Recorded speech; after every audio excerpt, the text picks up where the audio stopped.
Wakil Baba Sali, Fanjira to Saudi Arabia, Wallobate. Be kansariin urgaan qabame ammata sadii kana jala jecha akka arabaatiinis akka hidhaatiinis akka ijoollee biyyaatiinis hikkiminaa fudhachuutti ture narraa citeera. Hikkiminaan narraa citeenna jecha adda harmi kiyya dhooheera dhibee kansariiti.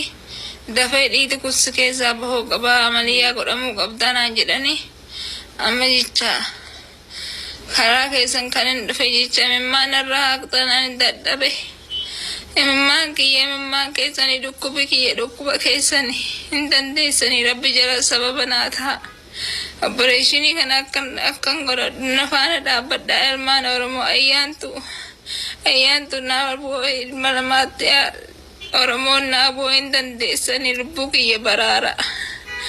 Kanaafuu har'aa borotoo jenna akka gisee gabaabaa keessatti akkas keessaa bahodhaniirani zima kanaan hin jenne hin dandeessanii. Karaa miidiyaatiinis gargaarsa waan hin argadhe waan qabu. Waan miidiyaatis hin beeku ani amma immoo jecha naa jirtan jedheetanis sinitti bu'aachuu jira iyyeeshu jira. Ayyaantu rabbii jedhi ilma namaatti naa iyyi. Sababa naa geessus rabbi jalatti. Ammas immoo nuhoo fi zoota warra gurguddaa warra akka aslii warra akka mubaarakaa dhafaate. Haa ta'u kutaadhaan waliin qoodanii Oromoon jecha akka na faana dhaabbattu kun waan. Namni fayyaa qabdu, namni haadha qabdu, namni shamarran tuni obboleetti naa taati, haadha naa taati, haadha manaa kiyya naa taati jettu, namni keessattuu jireenya biyya namaa beektu yoo musliima taate rabbii si qabee jira. Harrabbi caalu hin jiru. Yoo kiristaana taate maqaa amantaa keetii maqaa kiristoosii maqaa haadha keenya dubroo maaramiti si qabee jira. Laaltee bira hin darbin. Dhugaa Waaqayyo waan nama gaddisiisu laaltanii bira hin darbina. Obboleettiin keenya kun ijoollee wallooti.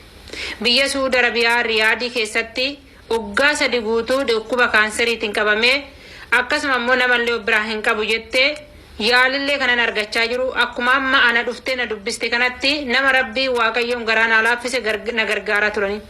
Amma immoo natti cimee humna kiyyaa ollatti ta'ee ijoolleen ishee waliin jiran immoo akkasuma gara mubaarakitti illee asliitti illee gaafa barreessine namuuyyuu naga'u. Garuu mucayyoon immoo baay'ee dadhabdee jirti. Harmi tokkichi dhohee jira yaa jaran dhibee kaansariitiin qabamte. Dhugaa Waaqayyo. Kanaafiyyuu namni mucayyoo tana laaltanii bira dabartan dhugaa Waaqa kanaas hin namummaa hin qabnu jechuudha. Yaaduma deemna malee jechuudha. Kanaaf laaltanii bira hin darbina.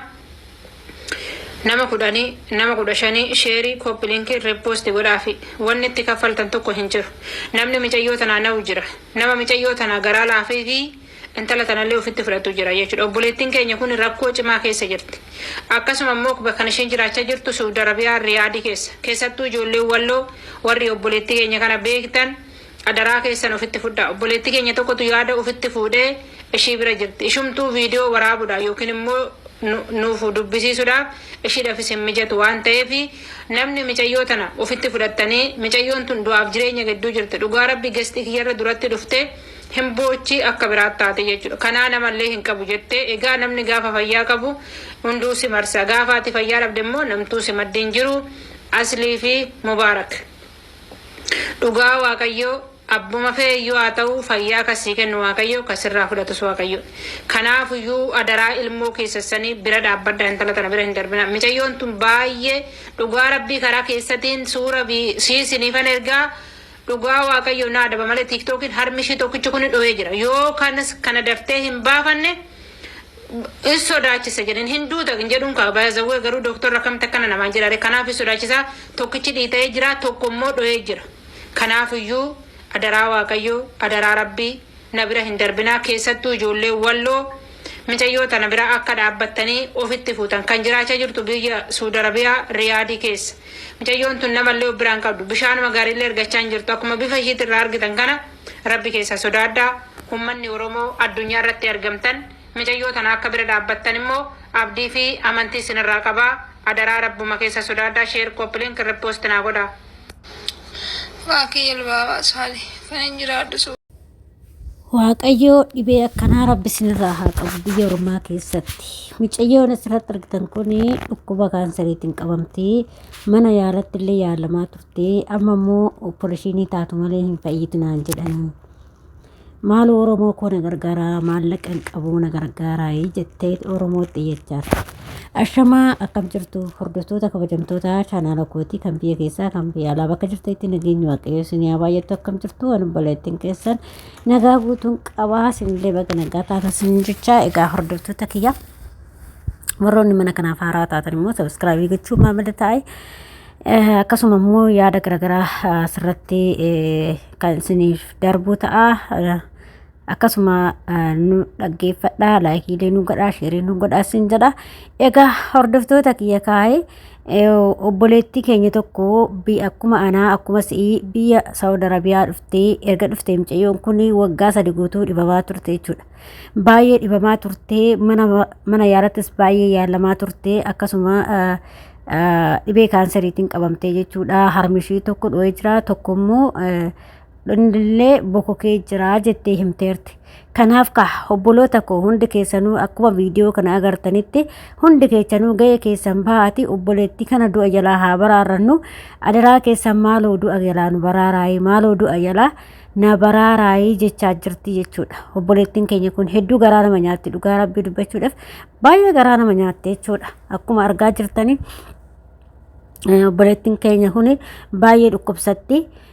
Baay'ee hiriyoonni kiyyallee na yaalanii jiranii waan danda'aniin na bira dhaabatanii jiranii. Oromoo koo ammas hin dadhabee tananii akka lubbuutii baraartanii yookiin immoo yoo hin fayyitaa yoo ooppareeshinii taatee fayyitanaan jedhanii yookiin immoo fayyuu hin dandeessu naan jedhanii atamtamatti ooppareeshinii ta'e naan jedhan jetteetti obboleettiin keenya kun miidiyaa irratti bo'ochee jechuudha.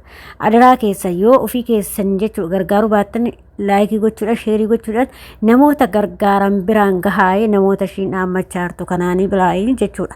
Maaliif waaqayyoon fayyaa guutuu sin baasee fayyaa guutuu biyya keessatti sinaa galchu dhukkubnillee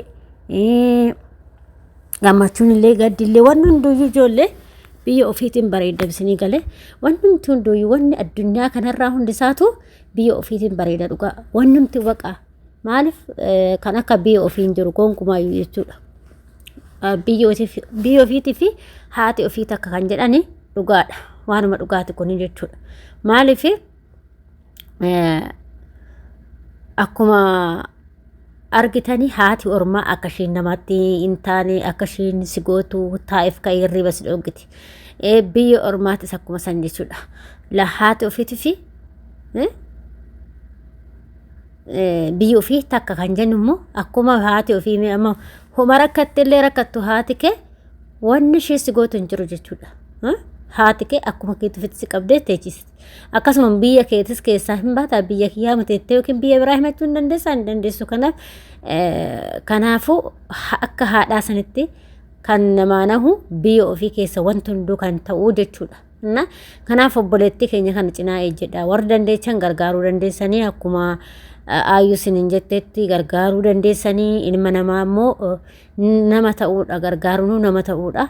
Baay'ee bu'aa jirti lubbuu koo baraaraa jechaa jirti waan baay'ee nama gaddisiisu waaqayyo gooftaan ishee haa fayyisu isiniin jechuu jaaladha. Akkasuma warroonni dandeessan gargaaraa warroonni dandeenye immoo laayikii godhaa nama sheerii godhaatiin nama mucayyoo kana gargaaruu danda'u biraan gahaa'e.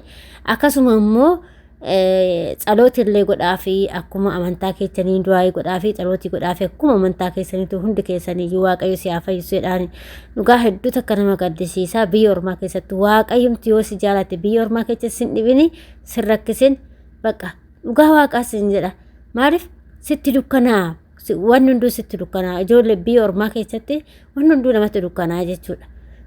Gaafa dhibaman isa gaafuma fayyaa qabnuyyuu biyya ormaa nutti dukkanaa jechuudha. Sinii galee kanaaf biyya ormaa keessattuu waaqayyo nama dhibinii sinii jechuun jaaladha hordoftoota kiyyaa. Adaraa keessa viidiyicha kana yoo seetti tole laayikii gochuudhaniin sheerii gochuudhaniin dhimma ilaalatu biraan gahaa'ee namoota isheen itti maxxillee jiranii ijoolleen gara tuttukiitiin namoonni walaa dubbachuu danda'an jiran garuu namoonni nama keenya yalaa baay'een dubbatan maaliif nama beekamtii qabu warri nama beekamtii hin qabne irraa baay'ee namni dubbatu jechuudha. Kanaaf adaraa keessan miidiyuma qabda irratti sagalee ta'aa fi obboleettii keenya kana lubbuu ishii haa baraarru isiniin jedha obboloota koo. Dhugaa hedduu nama gaddisiisa. Baay'ee tokko nama gaddisiisa biyya ormaa keessatti dhibamu jechuun hedduu nama gaddisiisa. Waaqayyo obboleettii koo siyaa fayyisu harka isaa sirraa qabatu haadhoo koo. Nakaseen jedha hordoftoota kiyyaa nagaa naa ta'a fayyaa ta'a hanga viidiyoo biraatti walitti nuti viidiyoo kanaan turtii gaarii siin jecha akkasuma namoonni immoo mana kanaaf haarawaa taatan sabskraabii gochuudhaan maamila keenya ta'a siniin jedha yaadaa fi qeeqoo qabaattan koomentii irratti barreessuu hin dagatinaa baay'ee siniin jaalladha.